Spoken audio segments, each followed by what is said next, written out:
Hi, everybody. I'm Mike Barra. I'm back with you today. On my day off, on my Thursday, I had a reason to get up and get a shower today to record this video for you guys because of something new that's come up that I think is worth reporting on. So, a couple months back, you may remember that I did a video about the Calvine UFO photo in which I expressed some reservations that the photograph itself that was presented by Nick Pope and others was legitimately one of the so-called Calvine UFO photos, and discussing a little bit of the backstory and history of that whole legend, that myth that's been out there about the Scottish UFO sighting. So today, what I wanted to do is come in here and give you some updated information because there's something new, and I think we will now be able to prove one way or another whether or not the Calvine UFO photo is legitimately a flying object or something else with a more conventional explanation. Let's wait and see. Okay, first thing I'm going to do is start the process. This is Calvine UFO photo, fact or fiction is the title of this. And remember, guys, I'm not in this to make money, although I wouldn't mind making money. I'm not in this to get attention, although I don't mind the attention. And I'm not in this to do anything to sell you anything other than the truth. That's why I became interested in UFOs. That's where I think we have to go in terms of integrity. We have to always be willing to go where the information takes us in this business. And I think too often there are too many people in this process and in the UFO community who don't hold that as their top standard. They want FaceTime on CNN. They want attention for this or that. And I think it damages the UFO community. So I'm a guy that I hope you can count on for the truth as a prime example of something that's true. You know, Richard C. Hoagland and I told you 21 years ago that there was water on Mars, that it would be underneath the ground, that these dark stains that were on a couple of rises of Tharsis and Arabia bulges on Mars were indications of subsurface water breaking through the surface and slowly evaporating on the Martian surface, and that there would be huge water deposits and glaciers in Valles Marineris, which we speculated was a tidal bore carved out between these two massive Martian oceans. Now, everybody at NASA discounted us at that time, told us we had absolutely no evidence to support what we were saying. But here we are 21 years later, and what you're finding is that Hoagland and I were right, and NASA's full of shit, because now NASA is admitting that they found signs of a modern glacier on Mars that hints at buried water ice exactly where we told you it was going to be, in Valles Marineris, at the intersection of this tidal bore that went back and forth and back and forth and carved out that massive valley, which is bigger than the United States, the entire United States, on the planet Mars. So again, it's always about the truth, and I have a terrific track record of being confirmed in that truth, at least as far as I'm concerned. So let's apply this now to the Calvine UFO photo. Let's go back and talk about the history of this. This is Nick Pope when he was working for the Ministry of Defense in about 1990, 91, something like that. Nobody knows his exact function there. It's classified information, but Nick says he was the head of the program. He didn't say that previously. He says it now. But he did post a while back, when a new version of the Calvine UFO photo surfaced, that the debate over the Calvine UFO photo has become a skeptic versus believer dogfight with some basic errors and mistaken assumptions on both sides. I agree with that. I can't reply to all the questions I'm getting on this, but this old article, which I had to dig up on the Wayback Machine, gives an insight into what we thought about this at the Ministry of Defense, and may help straighten out some basic facts. Well, what he's referring to is this article that he wrote way back, talking about the Calvine UFO photo is the most spectacular UFO photo ever sent to the Ministry of Defense. It's also missing, and here's the story of what happened. And it talks about how the saga began on the 4th of August, 1990, when two members of the public out walking in the vicinity of Calvine near Pitlochry in Scotland sighted a massive diamond-shaped metallic UFO. The UFO was virtually stationary, hovered silently for a while, for what the witnesses believed to be several minutes, before accelerating vertically at a massive speed. During the sighting, a military aircraft believed to be a Harrier was seen, but it wasn't clear if it was escorting the craft, attempting to intercept it, or whether the pilot was aware of it at all.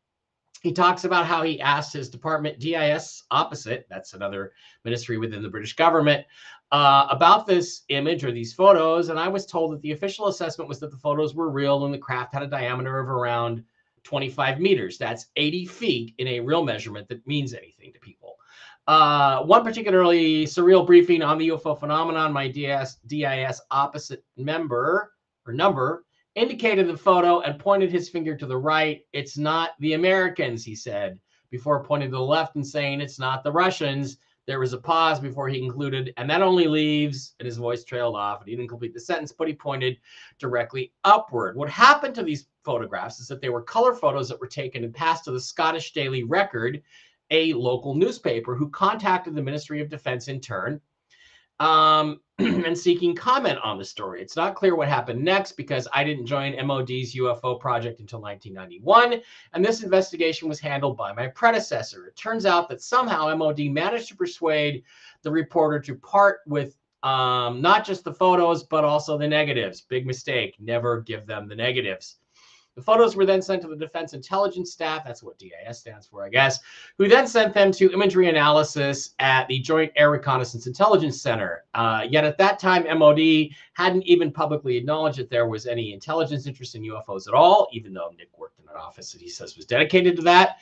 And the whole situation was positively Orwellian. On the one hand, our line to Parliament, the media and the public, was that UFOs were of no defense significance. We implied sometimes it stated that we didn't investigate UFOs, but merely examined sightings of anything. At the time, he talks about how despite the various media interviews that I did on this story, the Associated Public Appeals and witnesses have never come forward. Neither has anyone at the Scottish Daily Record or any other Scottish newspaper come forward to say that they worked on the story back in 1990. Understandably, this has generated a few conspiracy theories. I wonder if the truth is a little more mundane. It is, Nick, I promise you, and I'm going to get to it. In their desperation to acquire the photo negatives and maybe kill the story, maybe the DIS staff somehow tricked the journalist into handing over all the material and never gave it back.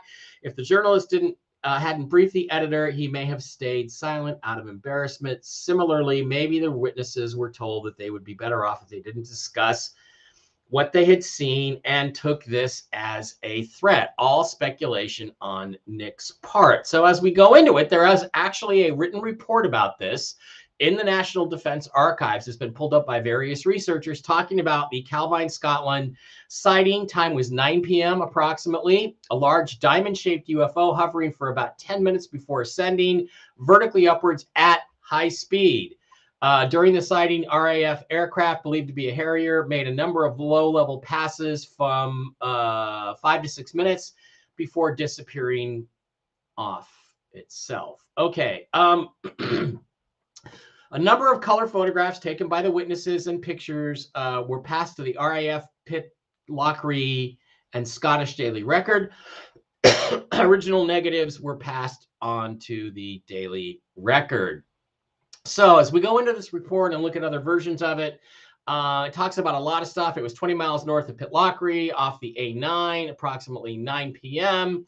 And it talks about how the main cloud base was 25,000 feet, dropping down to 15,000 feet during showers. The winds were west, 10 to 15 miles an hour. The temperature was 14 degrees C, and there were occasional showers happening at the time. Photographic details, confirmation of date of time, what sort of camera, all that stuff was requested, but they never actually got that information. Then there was a memo that talked about how the photographs of the unidentified flying object were passed on to the Scottish Daily Record and what, if anything, the MOD or the DIS or the DDPR, RAF should say about it if they were questioned about it. It says the photographs, which were received on 10th September of 1990, excuse me, were alleged to have been taken near the A9 road at Calvine, north of Pitt, Lockery, on the evening of 4 August. They show a large, stationary, diamond-shaped object past which it appears a small jet aircraft is flying. The negatives have been considered by the relevant staffs who have established that the jet aircraft is a Harrier. It is. And also identified a barely visible second aircraft, probably a Harrier, but they have reached no definite conclusion regarding the large object. It has also been confirmed that there is no record of Harriers operating in the area at the time. There never is. at which the photographs were alleged to have been taken. The negatives have now been returned to the Scottish Daily Record. So they're saying they returned them to the Scottish Daily Record. Well, this whole thing sprang up again last summer, a couple months ago. And Nick posted about it on his Twitter. He said, "While I've been given an insider MOD perspective on the Calvine UFO incident, I haven't commented on the provenance of the photo provided by former RAF press officer Craig Lindsay, and have neither confirmed nor denied that it's an authentic copy. The image below is a recreation." This is the commonly shown recreation of what the Calvine UFO photo showed. They showed this diamond-shaped aircraft in the sky, in the area near Calvine, with a Harrier jet chasing it or circling it or doing something to that effect. That was the myth. That was the mystery. But until this guy, Craig Lindsay, came along, a former RAF press officer, and actually presented a photo that he found, nobody knew or nobody had seen any of the original photographs. Dr. David Clark tracked down former RAF press officer Craig Lindsay and asked him about the photograph, and Lindsay showed it to him, or Lindsay showed him what he had, which was this particular picture. Now, here it is. On the right is the actual Calvine UFO photo versus the artist's recreation on the left. You can see that they're similar, but not identical. The one thing I noticed at the time when I did the initial analysis is, where are the hills and valleys and mountains in the background on the right-hand picture? They don't appear to be there, so you have to wonder about the provenance. Now, photos like this can be fake. There's no question. The photo on the left is from Puerto Rico. It's a known fake. It's a photo of an F-14 swing wing fighter, and the UFO is spliced onto it. That's been an established fake, as opposed to the photo in Scotland, which, excuse me, may or may not be real, but it appears to be, at this point, legitimate. So, other photos like this that can be fake or can be real. There's a photo from Brazil that's very, very famous, showing a flying saucer as a photograph taken looking down to the ground. And then there's the famous McMinnville UFO photo, which most people think is legitimate. And I tend to think there's no disagreement on that for me. I tend to think it is. But then a little bit later, Nick, in responding to some emails, posted, "Thank you for your email. While I see the similarity," he's talking about, between fake images versus real images, "the images and negatives were examined at the time by intelligence community imagery analysts," he's talking about the Calvine UFO photos here, "who were able to use a variety of techniques to determine that the photos were not faked in any way, and that they did indeed show a large unidentified craft and not a small object close to the camera," which is what the guy was implying. "I hope this is helpful. You are free to use and publish the above quotation. Best wishes, Nick Pope." Well, it turns out that the photograph itself was also examined by modern day document analysts, and they concluded that it was indeed a legitimate photograph, that it was made on paper from the period, that it was printed, off a printer from the period, that it was a legitimate 1990s era photograph. And on the back, there was a handwritten scrawl, "Copyright Kevin Russell, care of the Daily Record in Glasgow." That's the Scottish Daily Record. So it's all interesting stuff. Now, this whole thing, the description of it, the artist renderings, led to people doing various things, like they made models of the Calvine UFO, the diamond-shaped object, what it must have looked like, sold those on the internet, 3D models. Nick himself, a photo of me wearing a beautiful Calvine UFO lapel pin that was very kindly crafted for me in appreciation of my work on this over the years. So there's these new lapel pins purporting to show what people think the Calvine UFO photo looks like. And, there's even a photo of it next to one of these little golden lapel pins of the South American flying bugs, that people call them, that Giorgio Tsoukalos is always talking about, that actually look like airplanes. And again, to correct you on this, Giorgio Tsoukalos did not discover these golden objects that were found in South America. Richard C. Hoagland presented it for the first time on the internet in 1998, because I helped him write the story. So again, Giorgio does sell these lapel pins. It's not his discovery.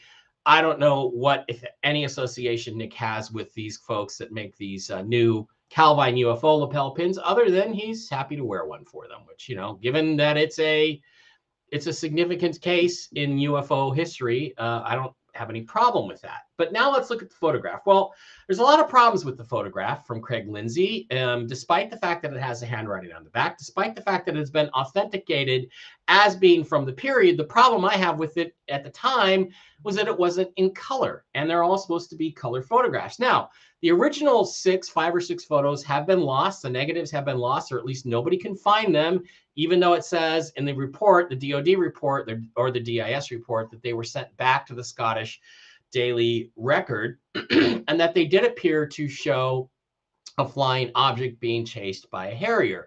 Also notice that there's no trees or hills or anything in the background, but there is this fence that you can recognize. And notice these posts, these fence posts, some bushes, some trees, interesting stuff that you could use to maybe identify the particular area.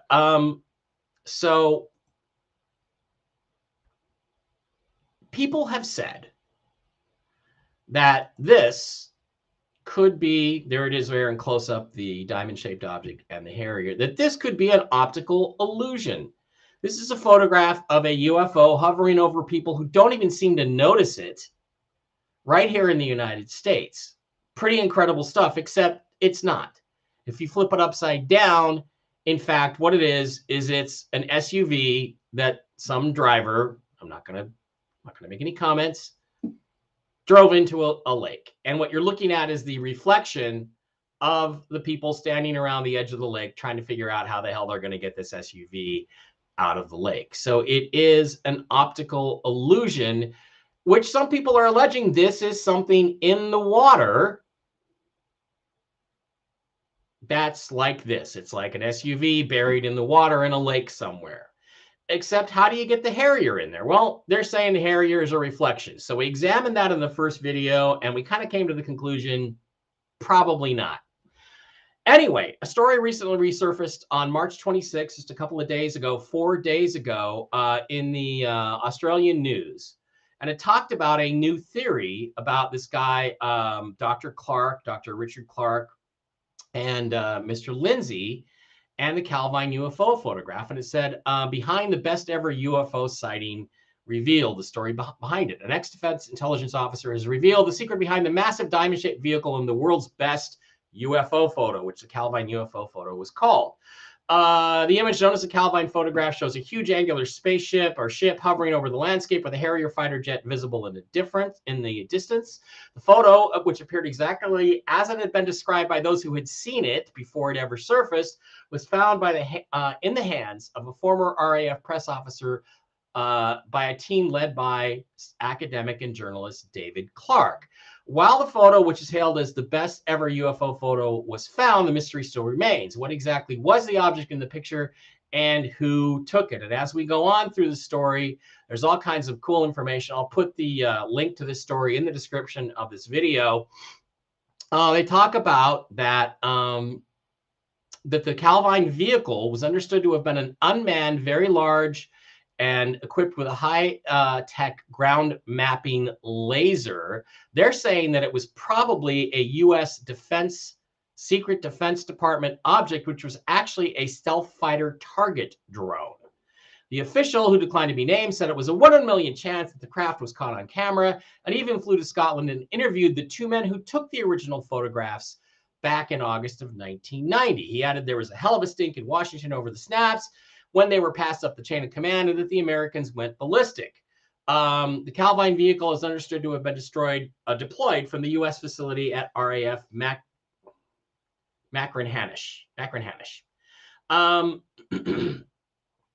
Numerous reports from the period have RAF Machrihanish at the center of various odd occurrences, such as high-speed radar blips and unusual earth-splitting jet noises heard in the area. Dr. Clark revealed it was this intelligence official's testimony that reignited his interest in the case and triggered his investigation into the rediscovery of the photo. I was not expecting the officer to mention it, and I had not intended to ask him about it, Dr. Clark told the Sun. That's the Australian Sun. The photographs and the sighting weren't on my list of questions, but I arranged to speak to him about the time he spent investigating UFOs for British military intelligence, and yada, yada, yada. And as he went through it, He claimed that there's a declassified defense report which provided more clues, talking about black projects operating in the area that may or may not have been diamond or triangle shaped and had various really cool electrical anti-gravitic technologies. But he said flatly, I am confident those images are photographs of a still top secret U.S. reconnaissance craft, possibly the one photographed in Scotland. It then went on to declare, amongst other things, talked about the signature on the back or the writing on the back, that the Calvine photo was snapped near Calvine in Scotland, that it was authenticated by modern day experts. And the image shows no evidence of negative or print-based manipulation, and all visible signs suggest this is a genuine photograph of the scene before the camera. That I agree with at this point. I am satisfied, based on this article and other information, that this is a legitimate photograph. And Dr. Clark said that he was releasing the bombshell account as his team continues to search for the photographer, which is this Kevin, what's his name? Kevin Russell guy. And they're urging anyone with information about the man named Kevin Russell, whose name appears handwritten on the back of the original print photo, to come forward. Dr. Clark hopes Kevin is the final piece in the puzzle. Well, I'm going to tell you right now, he's not.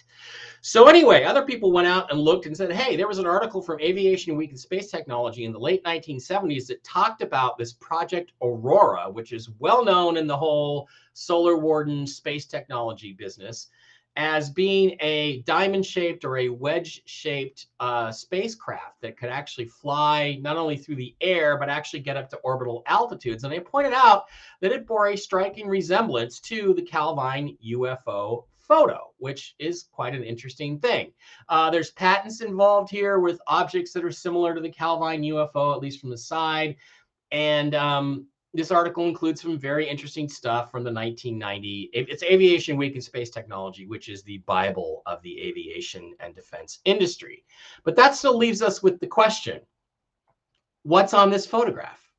Is this Project Aurora? Is this some super secret new technology the United States was testing in Scotland, a fairly isolated place at that time, that just happened to be snapped by a couple of guys out walking their dog near Calvine, Scotland? Or is it something else? Well, it turns out, and Alejandro Rojas posted this, that this is where the photograph was taken. So they actually found the hill, they found the fence, and they found the background in the distance. And when you look at it, I'm not saying Alejandro took that picture, but somebody did. When you look at it, this is a photograph taken from the spot where the Calvine UFO was photographed. And as you can see, it's quite a bit different than the image that Mr. Lindsay presented, than the photograph. Sorry, not image, it's not a digital image, it's a photograph that Mr. Lindsay presented. There's hills up close, there's a valley in between, there's peaks, mountain peaks in the background, and there's hills and forests and farmland and all kinds of stuff that doesn't appear on his photograph. And if you look at the two and compare them with the artist rendering, the artists believe that you would see the ground in front, and you don't see any of that. You just see the diamond-shaped object and a Harrier jet chasing it. And yeah, we can tell from the wing configuration that it is a Harrier. So how is this possible? Because the reality is that when the photograph was taken, this photograph was taken, the ceiling was reported to have been 25,000 feet. Well, a researcher in England, I believe, or Scotland, who asked me not to use his name, came forward and said, hey, look, I went to the defense weather people and I looked up the weather on that day, and the ceiling and the floor was not 25,000 feet to 15,000 feet for the clouds. It was 2,500 feet to 1,500 feet for the cloud cover, meaning there was an extremely low laying cloud layer. Okay, here's the report from the day in question, August 4th, the day at night at 9 p.m. The cloud ceiling is way, way less than 10,000 feet, certainly no more than 2,500 feet. And as you can see, in some cases, it looks like right around that time, it actually got lower than that. Now, what does that mean? That means the clouds are coming down. That means you have what's called a temperature inversion, where fog is forming near the ground, which is very interesting because as you look at the other part of the report that he got, this is actually from the archives. I believe in that 100%.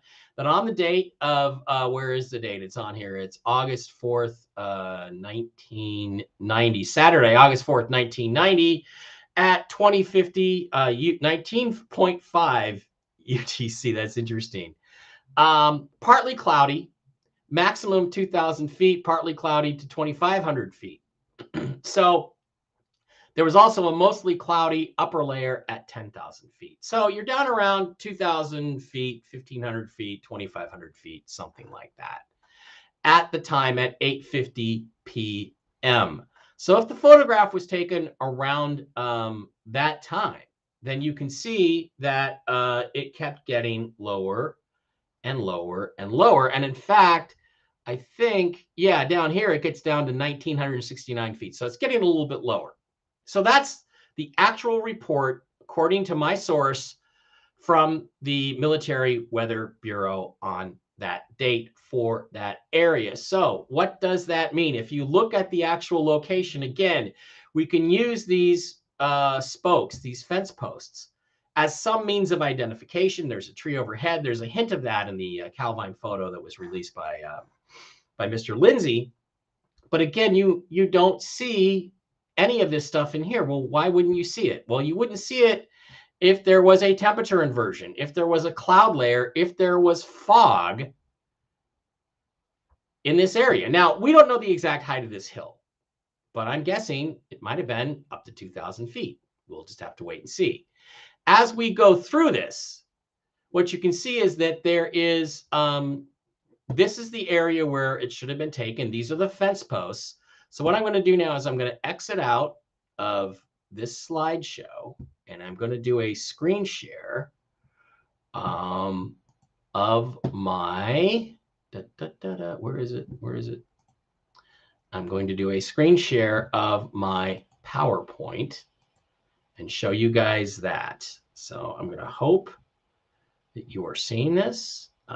Yes, it appears you are. Okay, so this is the Calvine UFO photograph here on the right. This is the location where we know it was taken. You should see hills and valleys. If these are the fence posts, then you should see a hill here. You should see hills, valleys, something. But what you're looking at here, I think, is not a flying UFO, but something else. If you take this sucker and drag it over and you say, well, okay, let's line up these fence posts. Well, if you line it up to these two, it's a fairly rough match. And you should be able to see the UFO, the Calvine UFO, in the background, but you don't. Well, you do, sorry. But what you don't see is the Harrier here. So, in other words, the photograph we've established by examination has not been altered. The negatives were not altered by examination. They're legitimate, so this can't be right, because you shouldn't be able to see the Harrier, which was flying down here. The Harrier was flying down here in the valley. What you have to do in order to catch the both of them is be a little bit farther over. So let's move over and line it up a little bit more. Let's line it up with these two posts. Now, this post may have been straightened up over the years. It may have leaned over, but they line up exactly perfectly. And then what do you see?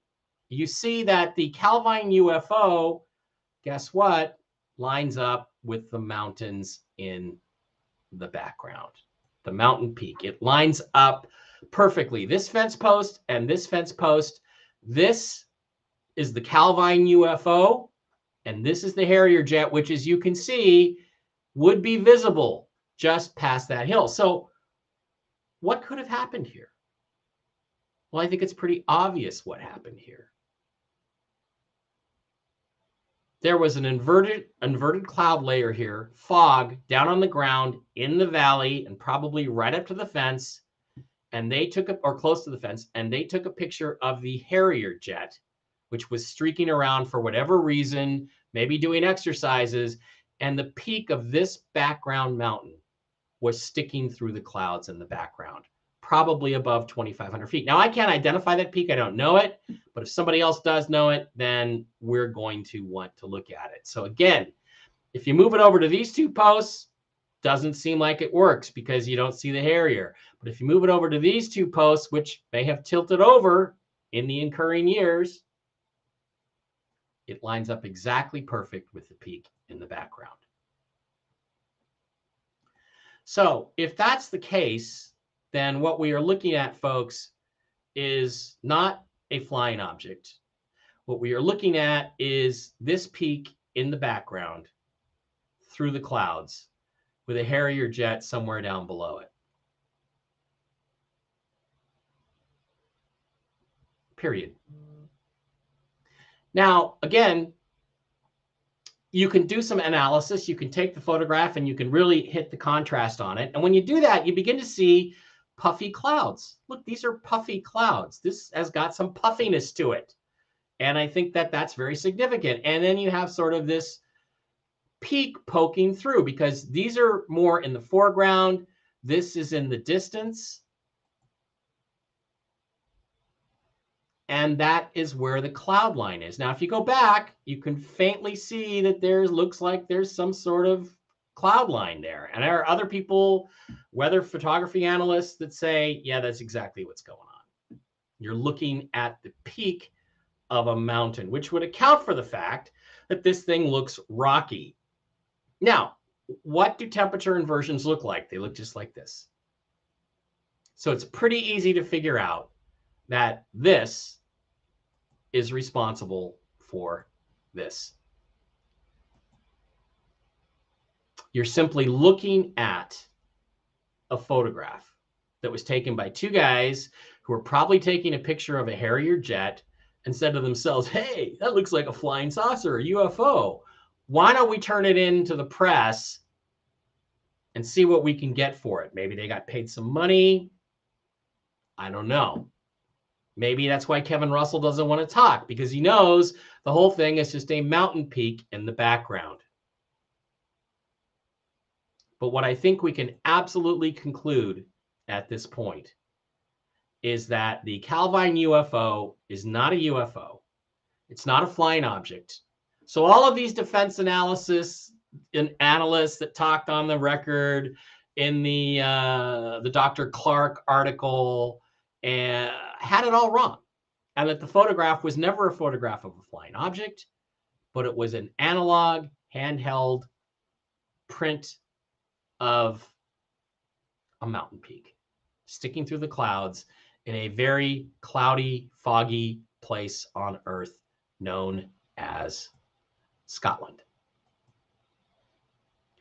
So the conclusion is the Calvine UFO video is fiction.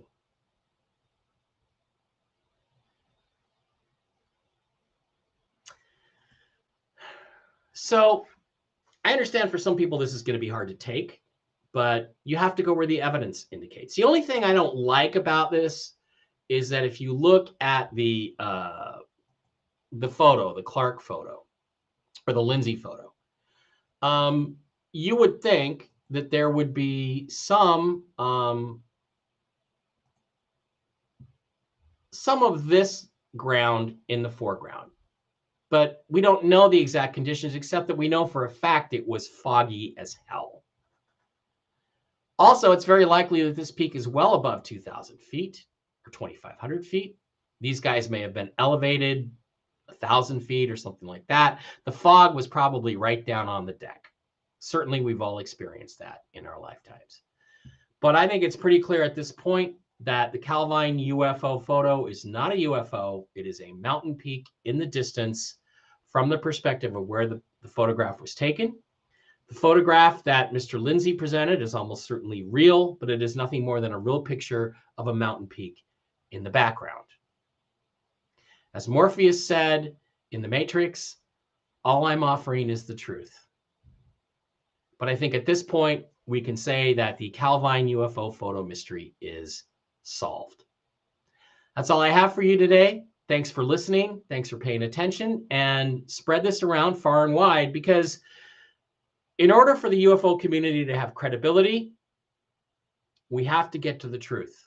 We have to talk about the truth. I've already shown you that there's water on Mars, right where I said it was going to be. We've already shown you that the TTSA videos are probably all military drones, that the USS Omaha video is just an object flying away in the distance and going over the horizon. It's not a UFO. And the Calvine UFO photo is not a UFO. It's a mountain peak sticking through the clouds. Sometimes it's not pleasant, but it is reality. As they said at the end of the Star Trek episode, The Cage, the original pilot, you know, if you want to stick to the fact that this being a UFO, go ahead. You can have your illusion, and I'll take my reality. So let's move on to the next thing. Thanks for watching. Bye.